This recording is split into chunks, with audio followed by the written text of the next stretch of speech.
Okay, y'all, we've got a lot to go over in the next 2 sessions, so we're just going to get rocking. So this session, we're going to talk about creating irresistible offers and helping you really start thinking through the process of what it's going to take to have your offers have higher conversion. So again, just message us in the chat if you have any questions.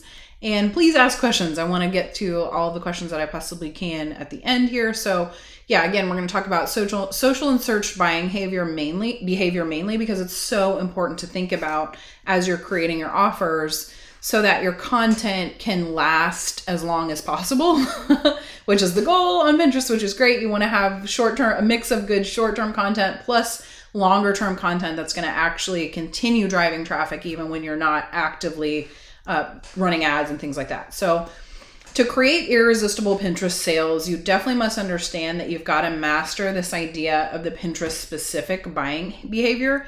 And because Pinterest is a search and discovery engine, it presents a very unique buying behavior. So as you're creating offers, you've got to use it and treat it and create it like one. So to do that, you've got to understand that people how they're planning their purchases, how the search intent works in a search engine, how the keyword strategy works, and we're going to talk about later. I'm going to teach you how to use some of the different tools that you can use to find good keywords, and how visual search works, and then also creating some long-term strategies. So as people are planning their purchases, you've got a lot of intention-based search that they're looking for very specific things. And in order to find those proper keywords, I'm going to show you how to use, there's 2 different types of tools that you can, well, actually there's 3 tools that you can use on Pinterest. So you've got the Pinterest Trends tool where you can see the new trends, the things that are coming up now and later, and how those trends are affecting,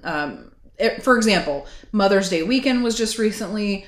You're going to see trends and topics related to Mother's Day, or during the holidays, during Black Friday time, you're going to start to see gift giving ideas and things that are trending during that time. And you can actually search inside that trends tool and look at the different keywords and things that are showing up as trends.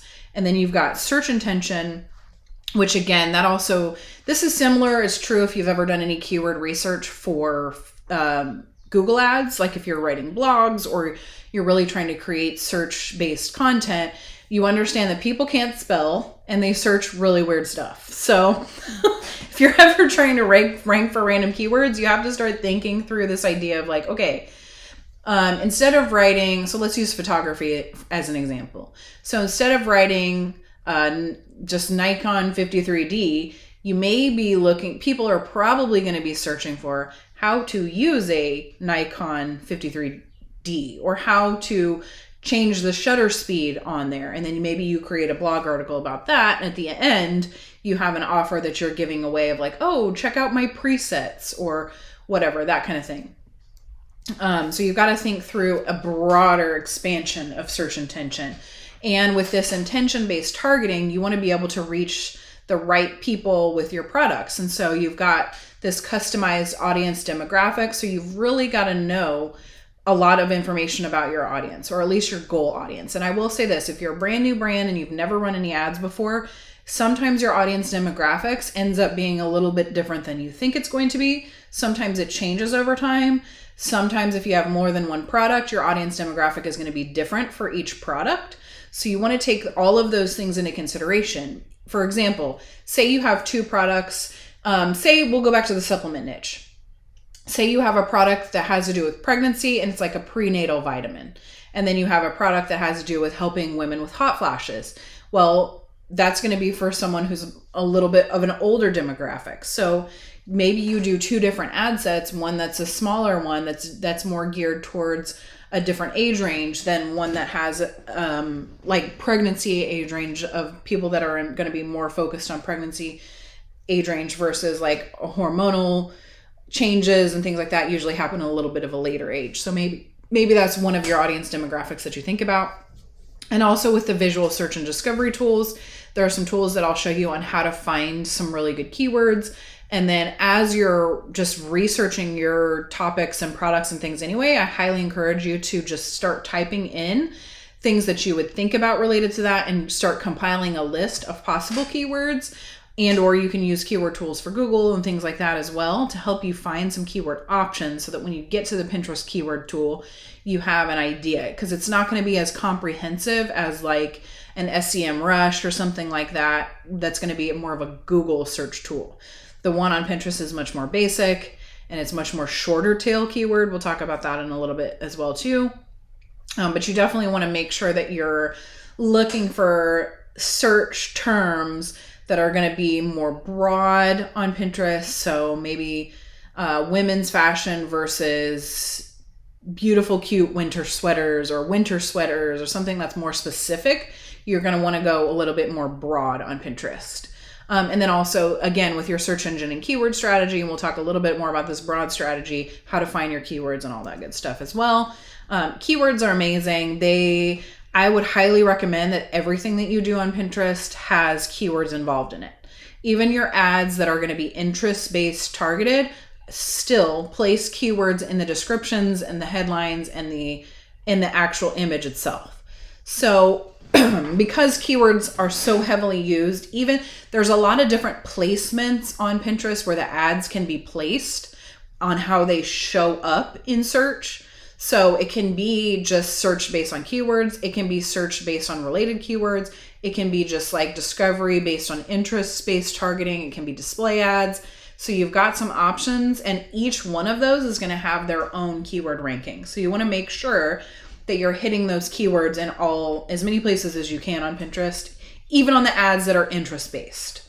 So because once an ad is outside its attribution window, aka even if it's not running anymore, during the time that it was running, so say you have an ad that's running from January 1st until March 1st. So there's people that saw that ad in January and February, and say now it's March, and they saw the ad in January and February and they saved it in March. They can still come back later and purchase it based on that keyword, or it's still going to be saved on your profile under those keywords.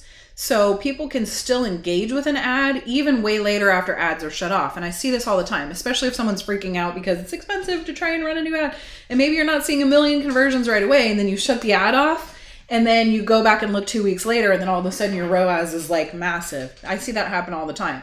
So that's because people saw that image and they saved it and they came back later and purchased. And you can still engage with and still purchase from an ad that's not even live. So keep that in mind as you're creating this content and you're looking for keywords. You want to have things that are going to last on your profile and still be relevant even later than the time that the promos are not necessarily live the same way. And then also with your creative strategy, you want to make sure, again, that those keywords are on the image, they're in the headline, they're in the description, and they're all very relevant, and that they can be saved later and easily seen and know what that pin is about. So you can use a lot more text than I usually recommend. Although Facebook is now gearing a little bit more towards text. It used to be that only they would disallow images or not serve them well if they had more than 20% of text on your images. But now they have a lot more flexibility and freedom because they're seeing other platforms like Pinterest using a lot more text and having better conversions. So definitely people want to know what they're searching and how they're going to be getting an answer to their solution. And then, of course, you want a long-term evergreen strategy that's going to have lasting staying power even after the ads are shut off. So here's probably the most important slide in this whole presentation, is that Pinterest is considered a pre-search engine.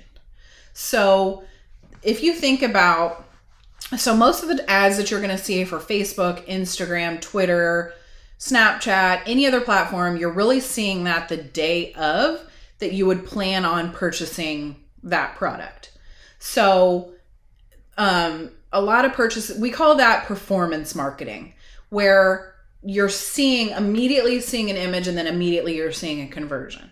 Because usually the first time that a person sees a product is not necessarily on Facebook, but they're usually being what we call retargeted with an ad that's forcing them to come more to conversion time at that day, the day of seeing that ad till conversion. And a lot of us are spoiled, if you've been in marketing for a while, like expecting conversion marketing or performance marketing on everything.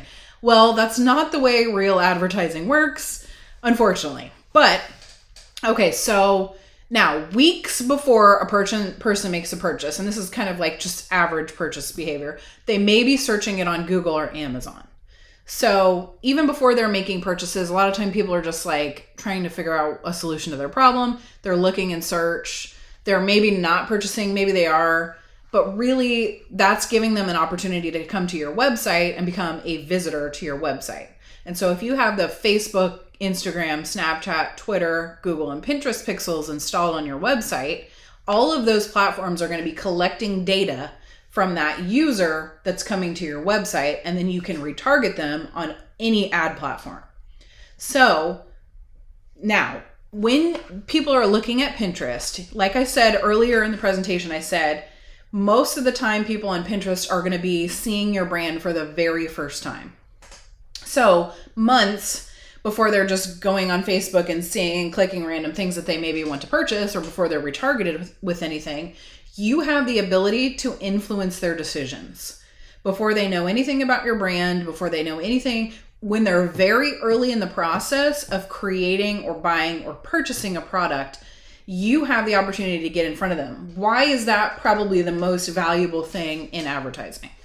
The answer is because the first person that gets to a client is the person that creates an unconscious trust factor with them, that brand gets solidified in your subconscious as being a brand that you can trust and a brand that you want to purchase from, the number one go-to trust factor brand for that product, service, whatever it is. So that's something that all happens on the unconscious. If you've ever studied any psychology of advertising or e-commerce or purchasing online or anything like that, that's a huge, very important factor. And it's something that Pinterest does exceptionally well, which is great, because if you have your Pinterest pixel installed and they see something that they think of in the back of their mind, and then later when you retarget them and they see your ad on Facebook, they're gonna subconsciously have a trust factor that's gonna help them convert to an actual purchaser, which is amazing. That's one of the reasons why I absolutely love Pinterest, because you can pre-brand. You can be a brand new brand, no one's ever heard of you, and you can create this deep, authentic level of trust. And in general, people on Pinterest, because it's such a positive platform and you have so much good quality content on there, and people are in general not just looking straight for purchase, but they want to add quality and value to someone's life, the likelihood of people sharing, saving the content, it's a curated content platform, everyone's encouraging each other on the platform. The level of trust factor there is essentially unprecedented to none. If you think about just TikTok, no one trusts TikTok. It's on there for fun, right? It's kind of like, okay, I'm just going to see a video in passing. I'm not taking this seriously to come here and think about what I'm going to buy for the week. Or I'm not looking on here to plan my interior design remodel of my living room. You know, it's a totally different level of trust. So I want you guys to think about that as you're creating your content, that making this trust factor probably one of the most highest priorities. And the way to do that is to make sure that you have a cohesive message from beginning to end. The things that you're offering, the products that you're offering, your landing pages, your product pages, the content you're creating, your community, all of those things are creating a cohesive experience. And now it takes, on average, it used to be when I very first started in sales, like 15 years ago, it was like 7 touches, aka 7 times from when a person sees the brand until the average person purchases from that brand. It's even higher now, which means you've got to get in this omni-channel trust factor, and it's lower on Pinterest because people see the images, they save them, they're able to do the research that they want to do, and then they come back later and they feel confident making that purchase. So it's essential to think about trust factor. And another of the most important thing that you've got to think about on Pinterest is this delayed attribution factor, which means when a person sees an image, they save an image and they come back later to purchase, the average amount of time on Pinterest for a person to make a purchase from the time they very first see an image until they come back and purchase is 20 days. That's about twice as long as any other platform. Why is that? Because they're planning that purchase. They're not necessarily coming on there to make the purchase right now. They may, if you make a compelling enough offer, it's perfectly aligned, the keywords are right, all of those things, the likelihood is much higher that they're going to make the purchase within one session. In general, that's not typically how it works in life or on Pinterest. People want to do some education. They want to do some exploring. They want to really figure out, okay, is this going to be the best product for me? Is this going to be something, do I trust this brand? Do I believe in them? Do I believe in the founders and the owners? A lot of times Pinterest folks are going to be doing more research. So we've found with the different studies that we've done and the different heat mapping softwares, and if you don't have any heat map installed on your website, I highly, highly recommend it right away that you get one installed, because it will track how people are engaging on your site. And you need to know that so that you can convert better, so that your products, say for example, you had like a button that's not on the first scroll of the click and 90% of people are clicking off the page before they get to the button. Well, what do you need to do? Move the button up higher so that they purchase before they scroll off the page. So things like that are extremely important. And so when you're thinking of this delayed attribution, you want to make sure, okay, the cohesive experience is from beginning to end, from the time they click till they engage, until they view.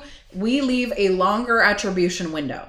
So on Facebook, for example, the average purchase time, it used to be that they had longer attribution windows. You used to hear what you would say, a 37.7 or a 37.1 or whatever. And what that means is the click, engage, and view. So from the time a person clicks the image the first time till they engage and view it till the end of the purchase time, it used to be that Facebook would track and attribute that sale for 28 days from the time a person saw an image until they purchased.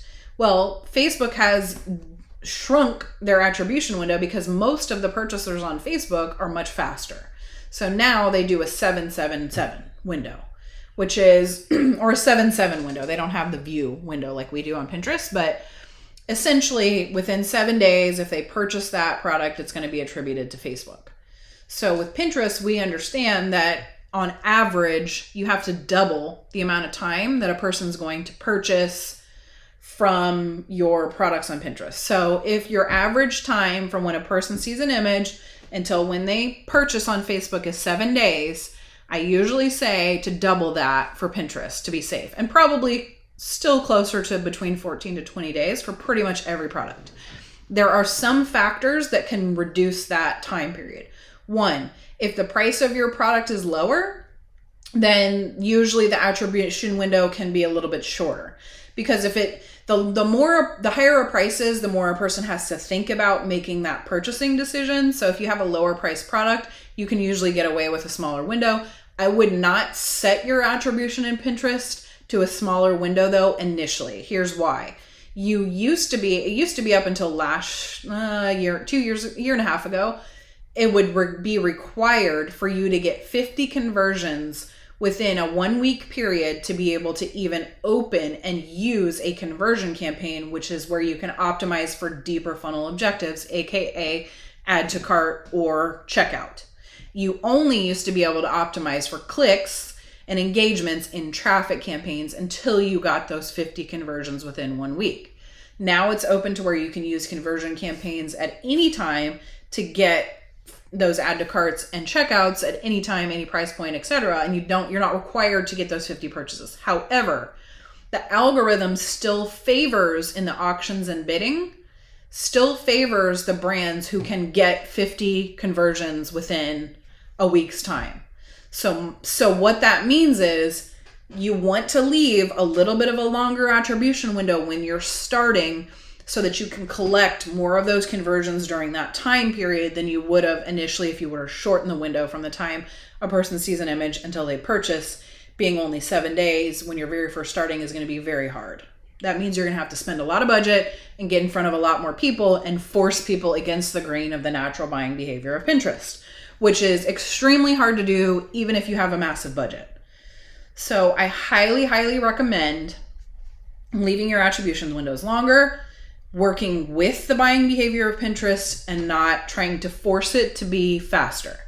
This is very hard when you're getting in the ad account and you're setting up your ads and you have your budget and it's spending a couple $100 here and there or $100 a day and you're not seeing any conversions until day 10. It's a little stressful. But once you can get over that initial hump, and if you can just be patient for that initial hump and understand that that is normal, that is the average buying cycle of a purchaser on Pinterest. Now, you're going to have people longer than that. You're going to have people shorter than that. But you do want to make sure that you're trying to hit that average system as best as you can and not freak out and don't make emotional decisions and don't shut off your ads because it doesn't look like you're getting a million conversions and all that kind of stuff. Just wait. Be patient. That's the hardest thing to do in Pinterest. Now, with this social media and search intention, I just skipped all the slides. Okay. With the social media and search intention media buying behavior, you have the opportunity to be able to target them based on their interests and based on their search. Both of those, neither of those, in fact, I would say keyword searches and keyword optimizations probably take even longer attribution windows sometimes, because to show up in the algorithm, you still have to have this relevancy. You still have to be relevant to the keyword. You still have to be considered a relevancy source in a search engine, which means other people need to be talking about you. You need to have really good, high quality, engaging content. Your site and everything needs to be functional. You've got to have your tracking all set up to be considered an authority on that topic. You've got to be creating consistent content, that kind of thing. So you want to make sure that you give yourself the best chance of success by being searchable and then also by being within the interest categories of Pinterest. And there's really only like 20 interest categories, and we can go over that as well, but they're very broad. And the same is true for the search, for the keywords. So you've got like women's fashion, you have finance, you have, there's a million of them, gardening, you have animals, like there's a lot of good pet brands on there. You have children's fashion, you have children's just interest related products, you have gift related products, you've got men's fashion, men's related products, beauty, health and wellness and fitness, just health in general.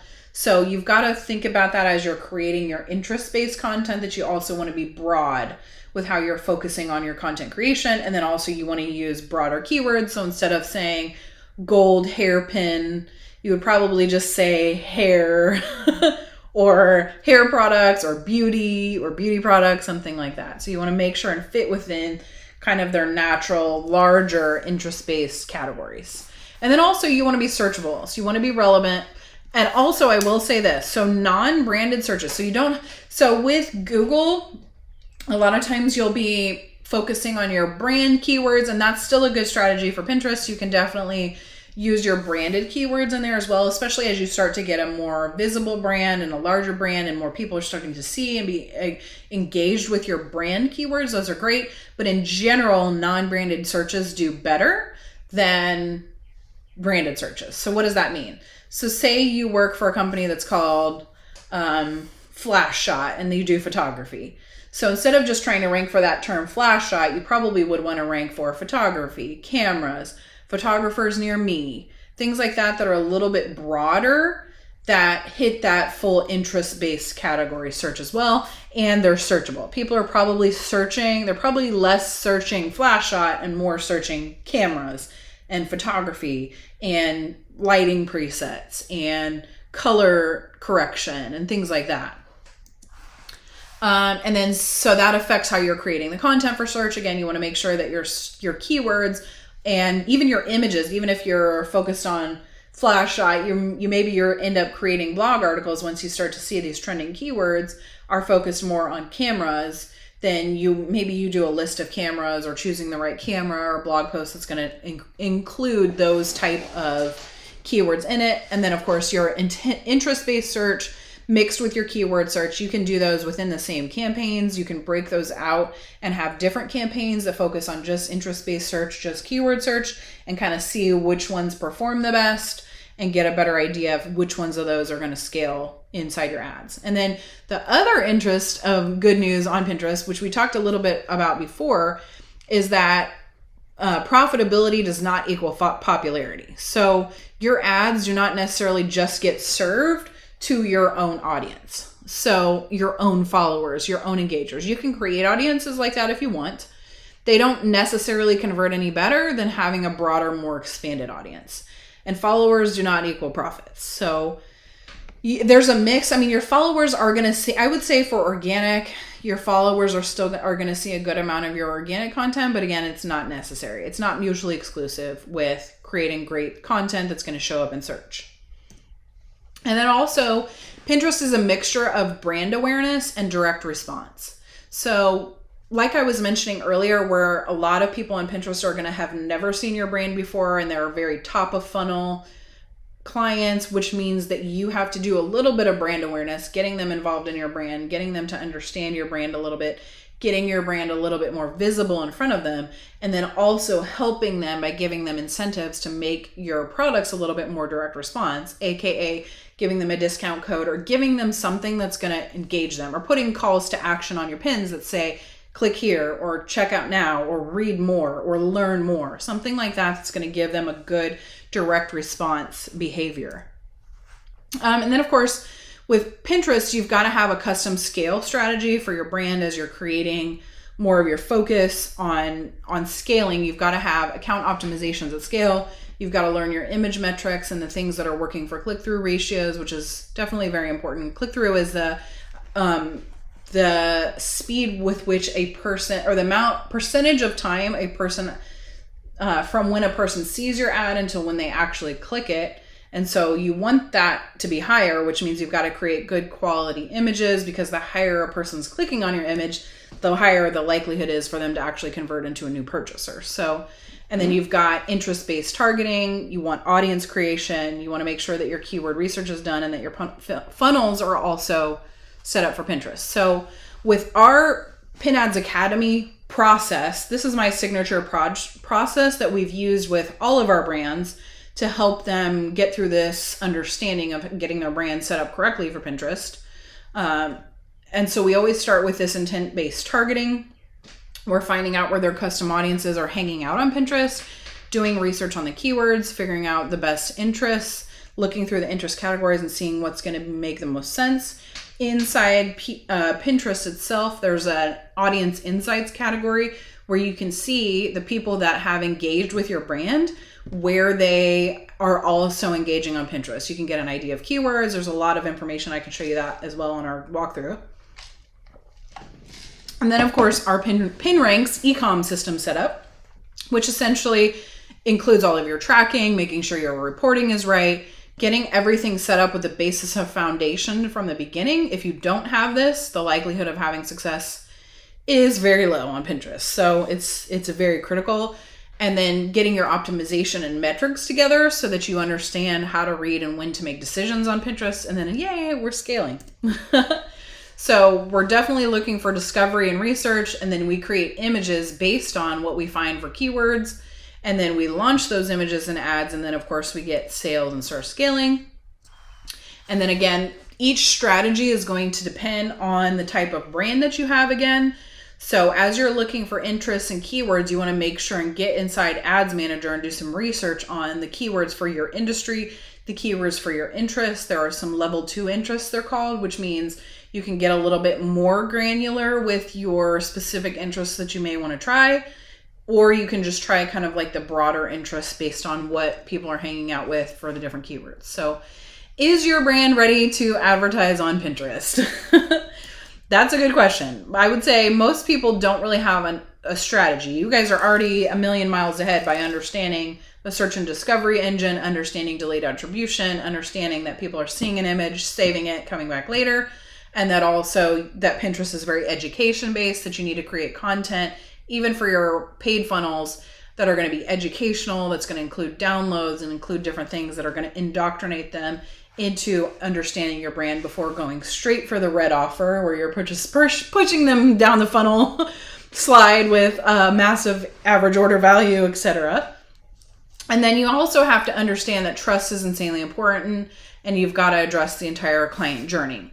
So from the time that they see your image until the time that they actually come through to purchase, You want to be consistent with your messaging. You want to use the keywords that you're researching on Pinterest. You want to use those on your landing pages, and you want to use the same type of content to make sense to address that entire customer journey and make sure that they're cared for and that they feel good and high touch environment, that your customer service is on, that kind of thing, to make sure that the entire client journey is addressed.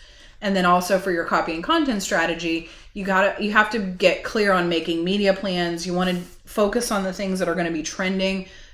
Pinterest is very seasonal. So but I will say this, because of the delayed attribution factor, you have to create content for seasonal trends very early. We launch ads for Black Friday in September. We launch ads for Mother's Day at the beginning of March. So as you're creating content, whether it's organic or ads, you really need to create a content calendar that's way ahead, like 2 to 3 months ahead of time before you're ready to really launch, because it's going to take time to really launch and then get those ready for scale. So, and then you've got to be super, super intentional about that content calendar, about your offers, about things that you can use for short-term / evergreen, and make sure that you're really good and clear on the offers that you're doing, etc. And then also you may need to change your strategy, having those things in mind, that people see images, save them, come back later, and you have this massive delayed buying behavior. The opportunity for you to change your strategies is probably required to some degree. I'm sure that you have offers that maybe are a little bit more evergreen, say for your email marketing, that kind of thing. But I do not recommend that you do really any short-term offers on Pinterest. And what I would consider a short-term is a weekend offer, a week offer. None of that stuff is going to have enough time to warm up either ads or organically. Definitely, you need to plan ahead. You've got to have a problem that you're solving, even if it's a holiday, even if we rarely take the just holiday angle, and it's more of a how are we solving that problem, because we know and understand that people are coming to Pinterest with search intention. So think about that as you're creating your offers. How are you answering and solving the problem that they're searching for an answer and solution to? And then of course, keywords in your headlines and descriptions, on your images. I'm going to hammer that one home for you, that you've got to have the keywords. And then of course, are your offers geared toward the Pinterest audience? Are they educational in some way? One of the ways that we've gotten around this that's been very successful for our clients is adding in a section on their product pages that talks about you as the founder, about whoever the founder is, having a picture of you, having some general information about how the brand was started. Maybe it's an ingredient list if you have something that's a consumable or going on the skin. Those are also great opportunities for keywords. You definitely want to saturate your content with keywords, and you also want to make sure that it's got a good level of education, reviews, those kinds of things that are going to increase the trust factor and help people understand that this is a legitimate brand, this is a legitimate product. It's actually really helping and encouraging whatever solution that they're researching. So even if it's a skincare brand, we saw some really good, one of our best performing brands of all time was an acne skincare brand.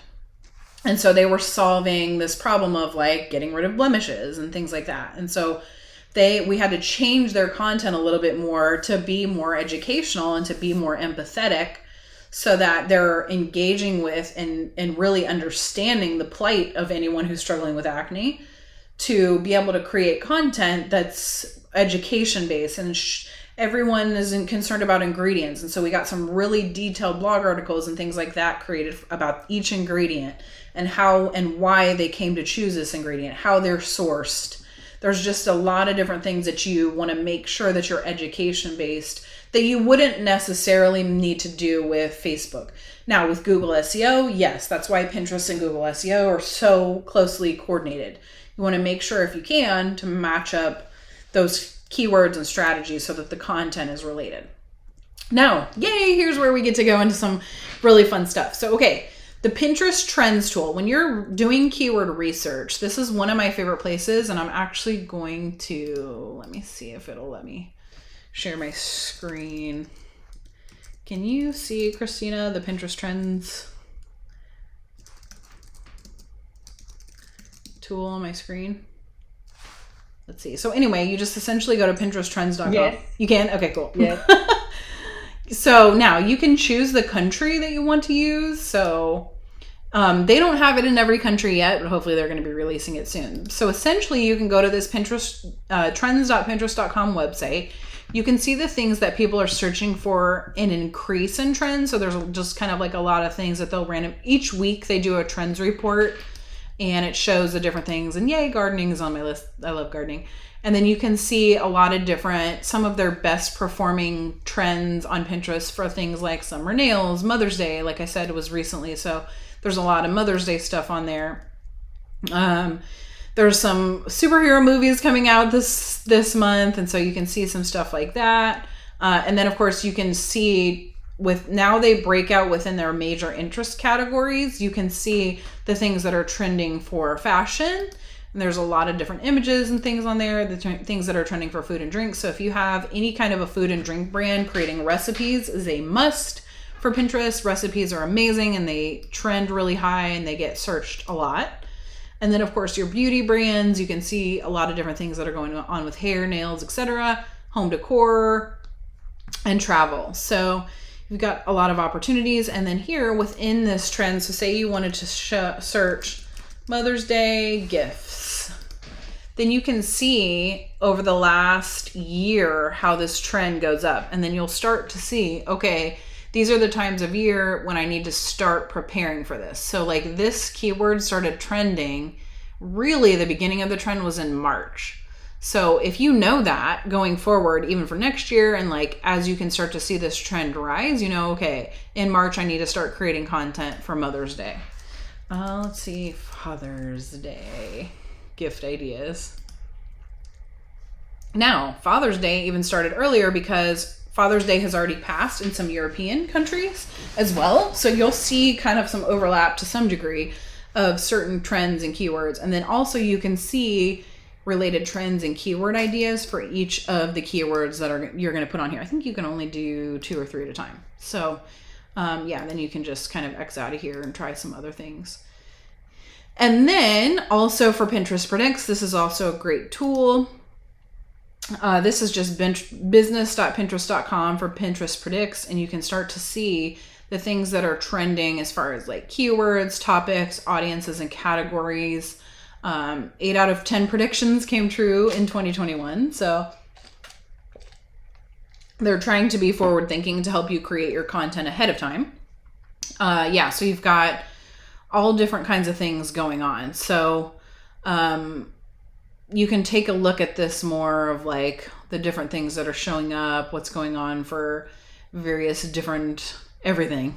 They come up with a lot of new terminology and stuff like that. So you can see what's trending. And each one of these you can select and open it up and it'll show you a lot more information about the percentage of search terms, related search terms, and a lot of things like that. So this is really great as you're looking through new holidays and different trending things, so you can get an idea of what may work as far as different keywords and things like that. So yay. Okay, and then let's see. This is also one of my other favorite tools where you can actually go inside your Pinterest account and you can try and search a description, search a title or description, and down here it will actually open up and you can see top pins, you can see related pins, you can see top groups and things like that. And then you can start to see, okay, if I search white rug, I need a white rug, then you can start to see all the different brands that are selling white rugs, what's trending for white rugs, who's showing up at the top for white rugs, and what kind of content they're creating. So you have an idea of like, okay, these are what's ranking higher in search. This is what's working. Now I create my content kind of based on that strategy. So yay. All right. Now for Pinterest images and creatives, this is my favorite part because I love doing creatives. There are a lot of really cool specific things that work some of the best that we've seen in ads. So we're going to go through some of those specific sections. So now in general, this would be more what I would consider a retargeting ad because it has a discount code on it. You definitely don't have to discount your products to get sales. So I know there's a lot of brands that don't want to do discounts. Hey, I don't blame you. It's totally understandable. You don't have to do that. You just need to have engaging content, and you can have a much simpler call to action. And it could just be check out more, learn more is a very popular one on Pinterest, read more, that kind of thing. You definitely want to have your logo, a product image on there. So you want to utilize as much as you can this idea that you can use images, content. I'm personally a fan of having bright colors. And I want to stop the scroll because you've got a million people that you're trying to compete with their attention inside your scroll. So personally, I use a lot of content that's brighter. Now, that's not necessarily true for everyone. You don't have to have bright, crazy content in order for it to convert. Pinterest is a very, because it's a curated content platform and that's very DIY friendly, you've got plenty of content on there that would be considered native. But you do want all of your content in some degree to be native. You want it to look like Pinterest pins. You want it to look like something that's already on the platform. You don't want it to be so crazy that it stands out and it doesn't look like a pin at all. You want it to have the content, have the product image, have the title and headline, have your call to action, have large text, easy to read, and engagement of actions. You want to instruct your clients on what they should do in order to engage with you. So there's a million different options. This is more of an info product based image, but I will say this, if you have an e-commerce brand or you're wanting to advertise for an e-commerce brand, using product images that have a picture of what we call a lifestyle image plus the actual product or someone using the products perform way better, like out of the park better than just sending an image that just has a product on it. Because you got to remember, people have a brand new perception. Most of the people that are going to see your brand have never seen it before. So you've got to assume that they know nothing about your product, know nothing about your brand, who you service, who you are, who can wear this shirt or who fits this or whatever. You need to make sure as you're creating content that you're giving them as possibly much information as you can. So they know exactly what to do, exactly who this is for, who this can help, etc. So definitely lifestyle images if you have e-commerce products. Now for videos, I will say this, videos if you're advertising mainly in the US market, do not perform as well as static images in the US market. In Australia, in Canada, and in France, they do better typically. So really, I recommend that as you're starting your ads or if you're growing and scaling, that you definitely test some video and see how it goes. If they're not performing that well, then don't take it personally, just create some images.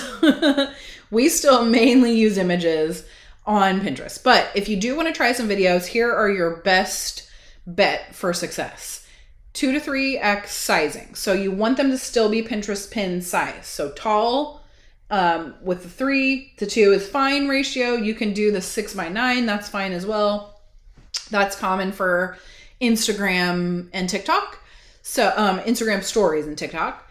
And then you want them to be 7 to 15 seconds long. The shorter the better on Pinterest because people don't engage for a really long time and they see them in the scroll. So you want to kind of get to the point as soon as possible.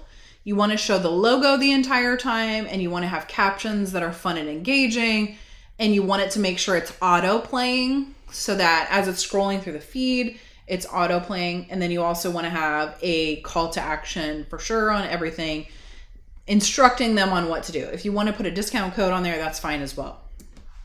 Okay. So again, creatives on Pinterest last a very, very long time. So you want to make sure that your content is something that you're proud of, that you feel good about. I don't ever recommend deleting pins off of Pinterest because they usually have so much engagement and stuff like that. It's not like Instagram where if you decide one day you hate your feed that you're going to delete everything and start over. Don't do that on Pinterest. It's just focus on creating new content that's going to outrank your old content. And then maybe one day, I still would never recommend to delete anything off of there unless you just absolutely hate it. But I wouldn't. I would still just maybe change some things out and change the descriptions and things like that. So as you're creating content, you want to make sure for your ads and your video. And then of course you want to optimize for ads and organic. So again, your ads are going to last longer on the organic side. So you want to think about that as you're creating offers, and maybe you create, what we do for our clients is we create one evergreen offer that's Pinterest specific. So maybe it has a Pinterest coupon code attached to it. Maybe it has something attached to it that you can keep up on Pinterest for a long time. And then there's a lot of different funnel types that you can work depending on your offer and structure, but I definitely recommend having upsells, because people that are going to engage and purchase with you on Pinterest are going to be highly engaged. They're going to be educated more about your brand, and they're going to be making a conscious purchasing decision. You have less kind of impulse buying and more intentional buying. So definitely you want to increase your average order value by adding in additional upsell. Okay. And then, next page. Longer term and evergreen offers. Again, creating something that's maybe Pinterest specific that's going to last for a long time, that can also be used anytime, during holidays, during the summer, anytime. You can also just change your descriptions on things over time, or you can make things hidden on your profile during certain times. And then you have the opportunity to do ecom plus info products with products, courses, downloads, and PDFs. You have live events. There are a lot of different things that you can do on Pinterest. I would not say that there's anything that I wouldn't do. There's a lot of lead generation opportunities, and for sure, you've got your high ticket offers. Obviously, you're going to have less buyers if you have a much higher priced ecom product or high ticket offers, or maybe you have kind of like a medium priced ecom or course offer in that tier. And then of course, you'll probably have much better opportunity to do lead gen, downloads, and maybe a super small priced ecom product you'll get. But this is true for any ad platform, but just think about that as you're going through and creating your content and thinking about what you're optimizing for in your funnels, etc. And then lead generation is exceptionally good on Pinterest. So even if you have an info product, that's one thing that we've been encouraging our brands to do, is create some type of a lead generation funnel, so that folks are able to engage with you if they're not fully ready to purchase. Because a lot of Pinterest people are going to be researching. They may come to your site, but they may not be 100% fully ready to purchase yet. So giving them an opportunity to engage in lead generation is optimal. And then also you can definitely optimize for lead on Pinterest, which is an exceptional strategy that I highly recommend as well. Then you also have brand awareness and search awareness campaigns, which will allow you, essentially they optimize for click or impressions. So if you are a brand new brand and you just kind of want to get your name out there and get in front of a lot of people, you absolutely have the opportunity to do these brand awareness, search awareness, click-based ads. Shopping campaigns are my favorite. Oh my gosh. They're amazing. If you have more than one product that's not an info product. Actually, we are doing some tests on some info products, so I'll keep you guys posted on that, to create feeds for info products. But so shopping is essentially, if you have more than one SKU, it could be multiple variables. So say you have red t-shirts for sale, you could do, and then you have size small, medium, large, extra large, 2X, and then maybe you have the same shirt in black, green, purple, whatever. Those are all what you would consider a variant. And those variants, each one is considered as a separate SKU on Pinterest. So you have, the more SKUs, the better for Pinterest shopping campaigns. So highly recommend. We see some of our best ROAS there, where we upload your product list and create a feed, it's called, and that feed pulls the product images from your website and creates a shopping experience for your potential customers.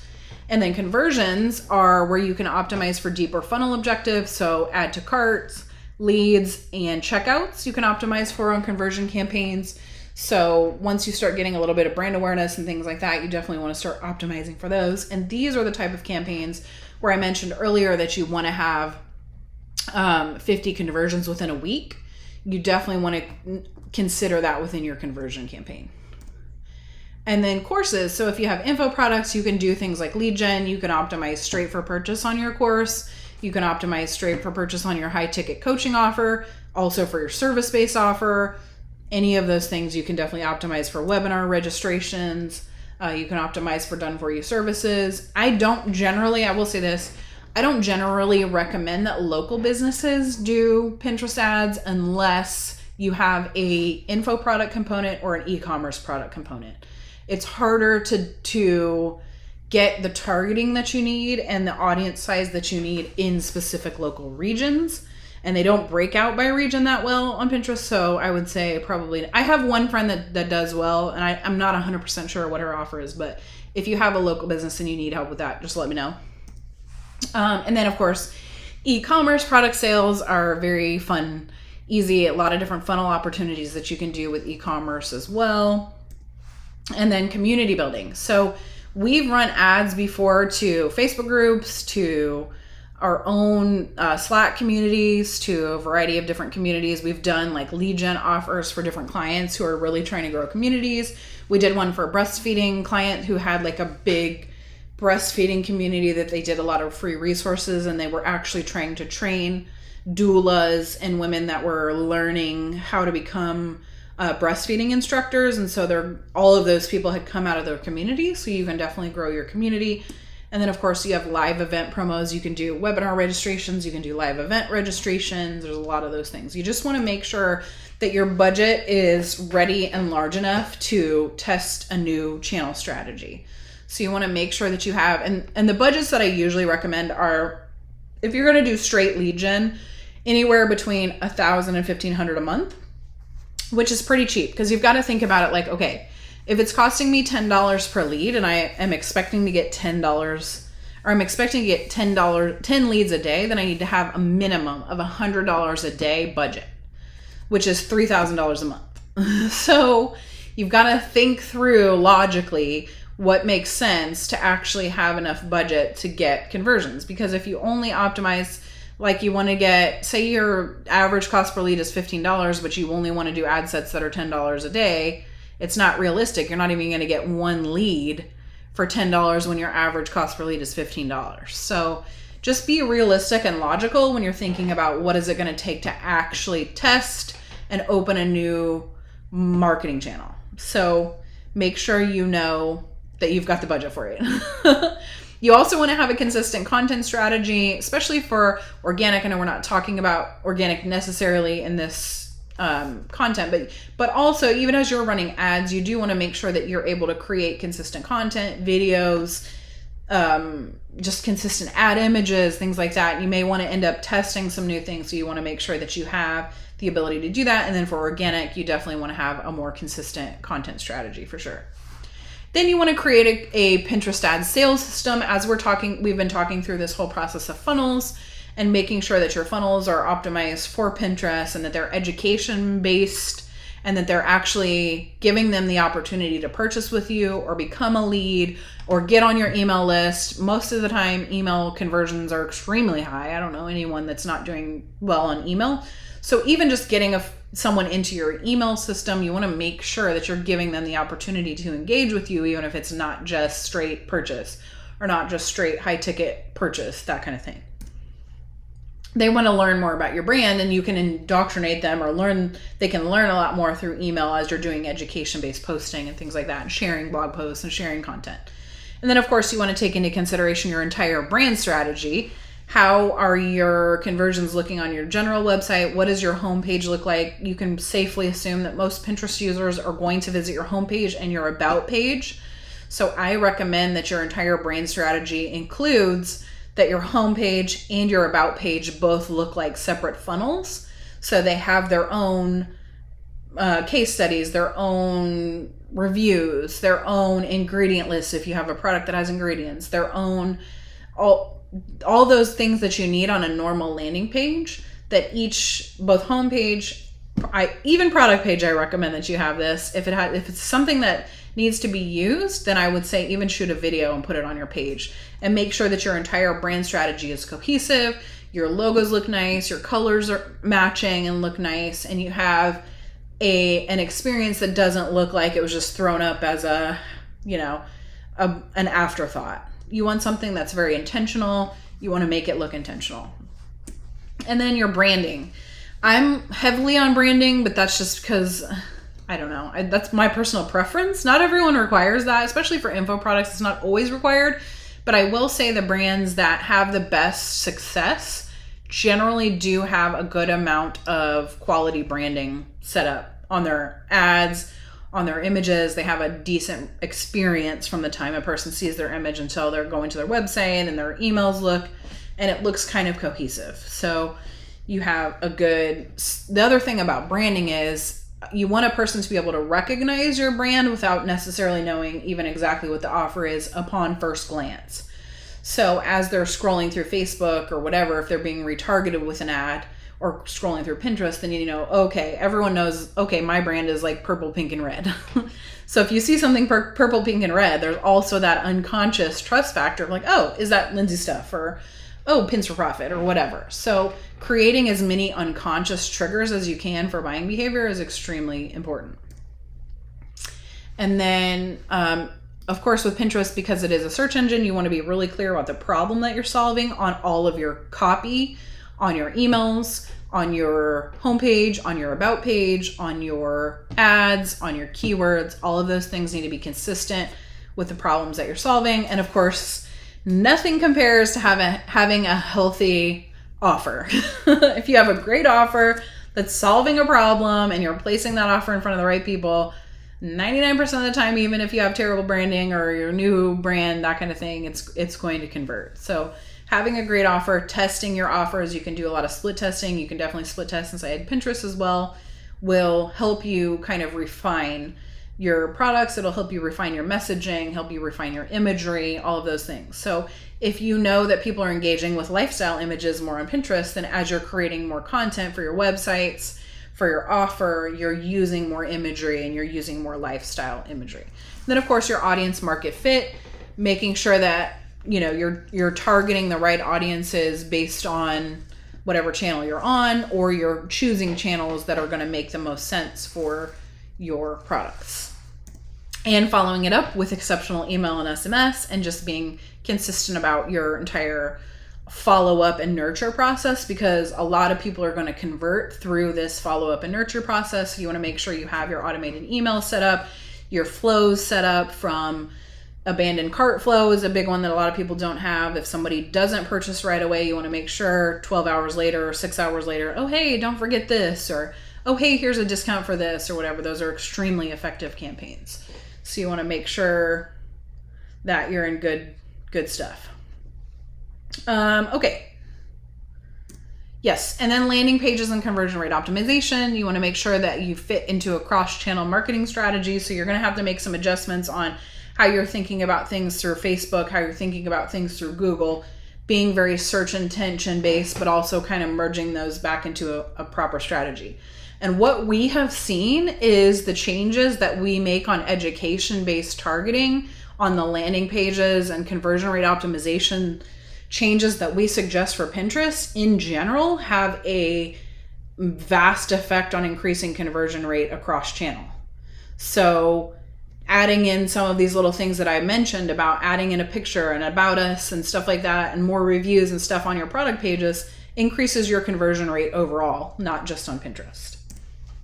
And then of course, having your funnel design, like I mentioned, to increase your average order value, offering multiple products, offering subscriptions, allowing one-click upsells and order bumps, and having good, smooth checkout pages that don't have extraneous buttons or things that a lot of hoops that people need to jump through, or a lot of clicking to get to purchase, is something that you absolutely want to eliminate on every channel. Okay, so we've got these elements to help you guys have a recipe for long-term success. Yay! And it will help you launch your offers much more quickly, much more efficiently on Pinterest, and help you just in general get better conversion rate optimization. So yes. Okay, so we're going to end this session just a little bit early because the next session is going to take a lot of time. We're going to go through the ads, and then we're going to go through ad accounts. So I want to make sure that we have enough time for that one. So we're going to stop a little bit early, and we'll take another quick little 10-minute break, and we will get started again here shortly. Yes, someone's asking, will we have the replay? Yes, the replay will be available on the same page that you used to log on to this event, and we'll send you emails and stuff like that. So you have that. Yes, I think that's all the pending urgent questions. So, all right, sounds good. And then if you have more questions, we're going to talk about going through the different ads, marketing strategies, etc., and different funnels that we use on Pinterest in the next session. You can definitely either message us at support@pinsforprofit.com. You can always message in the chat as well, and definitely ask us questions.